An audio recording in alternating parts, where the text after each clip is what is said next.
So back when Donald Trump got reelected, I can't count the number of comments I got from people saying, "Boy, Brando, I bet you're excited. You're going to have all kinds of content for your YouTube channel." And people would say, "Yeah, you're going to have all kinds of new songs to write." And I'm sitting there thinking, you know what? I would give up every bit of that to keep this authoritarian regime from ever coming back into power. Now, don't get me wrong. I'm truly grateful for the channel that we've built here, the platform and the community that we've built here. It's truly something special. And I'm thankful for each and every one of you.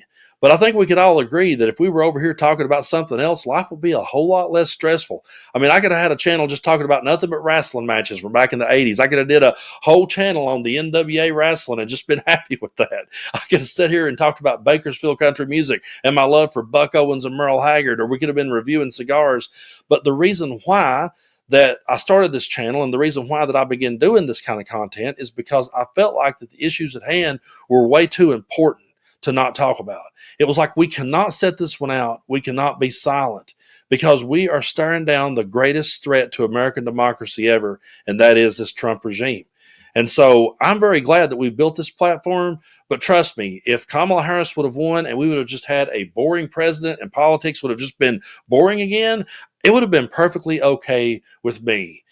I would just like to have a boring president that got up every day, went to work for the American people, no WWE theater, no rhetoric, no kind of bullshit. Just go to work for us, roll up your sleeves, go to work, let us know how it's working out for us, and let us all talk about other things. It would be a whole lot less stressful. I'm going to play you a clip here from Jasmine Crockett because I absolutely love it. She said, "You know what? They call him Sleepy Joe. Well, at least when he was president, you could sleep at night."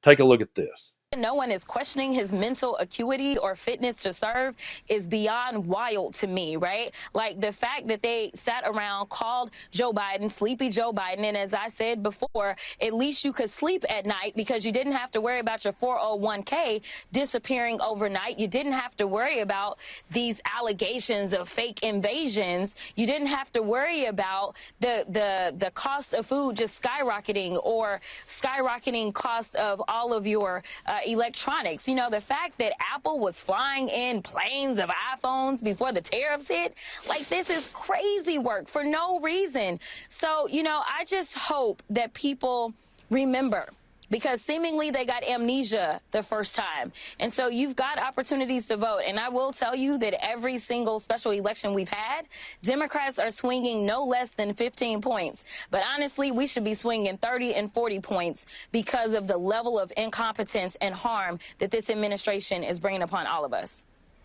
You know, they love to call him Sleepy Joe. They love to make fun of his stutter. They love to make fun of his age and just, troll him day in and day out. But Joe Biden was a guy who just went in there, rolled up his sleeves, and went to work, and he did it quietly. And he didn't have these big moments of WWE theater where everyone cosplayed as somebody and showed up. And so, in that sense, I mean, Donald Trump ran circles around him in the messaging department, even though Donald Trump's message was nothing but bullshit. When you go out there and do that type of theater day in and day out, I mean, it does resonate with people. People like us sees through it for what it is. People like us recognize that, and we're not impressed by it. But to the simple-minded, to the gullible people out there, they see a bunch of coal miners in the White House. They never stop to question any of it. They don't realize just how insulting that it is. They don't realize just how much this cosplaying truly is insulting to the people. When he goes out there and cosplays as a fry cook, this guy never worked an honest day in his life. And let's face it, the only reason why he went out there and cosplayed as a fry cook is because he heard Kamala Harris actually did work at a McDonald's and he couldn't stand to be upstaged. You know, he goes out here and he pretends to be a garbage man, but when he went to get in the garbage truck, he damn near killed himself because he had never opened a door for himself in his life. So all this cosplaying and all this bullshit might appeal to the simpletons of the world, but to anybody with a lick of common sense, they just look at it and see it as that.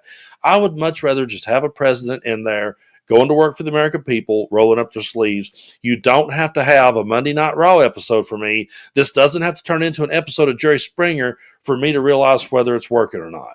But unfortunately, we live in the time of idiocracy. We are in the idiocracy administration. We're seeing it lived out in real time. That's no longer a movie. It's now a documentary. It's now the blueprint for what we're having to live through. And we're going to be referencing it from now on because every time we think that sanity is going to be restored, it's not. But I got another clip I want to play here from Jasmine because, as always, she's so on point. Take a look at this one. that what this tells us, though, is that their propaganda is working, right? And that is what's so dangerous. This administration has someone that is heading up DHS that is going out there cosplaying with guns, that it's clear she don't even know how to operate the guns. And, you know, she's taking these photos, you know, with people, and they're telling them, yeah, they're Venezuelan gang members, right? And so they are telling people, listen, we're getting rid of the bad people, right? And we don't have enough stories because obviously they decided they were going to get rid of due process to know whether or not you really are going and getting the bad guys.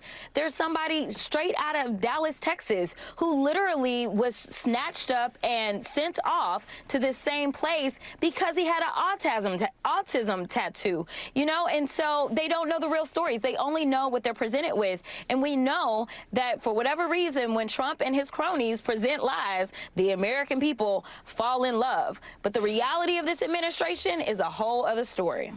And for those of us who live in the real world, this is truly one of the most depressing times in American history because we see through all of this WWE style of rhetoric for what it truly is.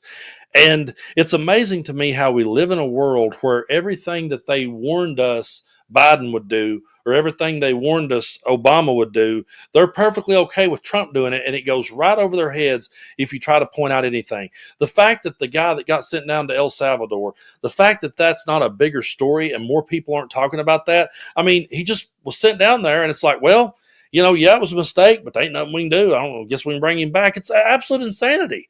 And then you got people like Joe Rogan sitting there going, wow, I can't believe this happened. Well, yeah, we can believe it. You helped pave the way for it, dude. You're the reason why that we're in this boat. One of the big reasons why, I'm not saying it's all Joe Rogan's fault, but he normalized and sane-washed him and endorsed him, and there's a whole lot of people that looks to his platform and thinks that he's the smartest guy in the room. So everybody paved the way for this insanity, and now we're having to live it every day. And there's stories out there that should have been way bigger stories for a way longer period of time, but they're not because one crazy thing just keeps happening after another. So if I could have Sleepy Joe back, I would take it in a minute. And we would talk about other things.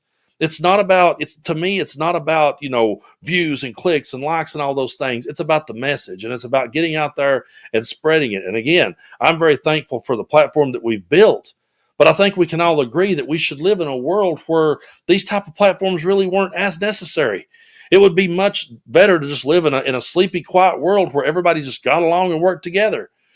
But unfortunately, that's not where we're at, and we're not going to be there for a long time. So we're going to have to keep calling it out. We're going to have to keep standing up to it, standing up to the insanity. They're flooding the zone on purpose. They're very open about that and very vocal about that. We have to flood the zone, though, with common sense. We have to flood the zone with logic. We have to flood the zone with a love for democracy. We have to flood the zone standing up for women's rights. We have to flood the zone standing up for gay and trans rights. We have to flood the zone standing up for everybody. Because when they come for one of us, they come for us all. And we have to stick together now more than we ever have. So again, I want to make it perfectly clear. I'm truly grateful for this platform. I really am. And I'm grateful for all of you. But if we could have all had a sleepy president, I know, I have people reach out to me all the time, Brando, sorry, buddy, I had to take a break. It got too stressful. And what do I always say? Hey, when it gets too stressful, unplug for a few days, take a break, walk away, come back when you're ready, and get back in the saddle. You know, I understand that it's stressful, but I would much rather us live in a much less stressful world. But unfortunately, that's not the real world. Those of us that live in the real world, we're way more stressed out than the ones that are over here in this alternate fantasy land. And sometimes in some weird way, it's almost envious because ignorance is bliss. They're just over there, they're just living it up. And it's like, yeah, but you don't see the hurricane that's happening all around you. You don't see the train that's headed straight for you. That light at the end of the tunnel that you're celebrating coming towards you is actually a train. And it's pretty depressing that we're here. But yeah, I would take Sleepy Joe over this carnival of chaos any day of the week.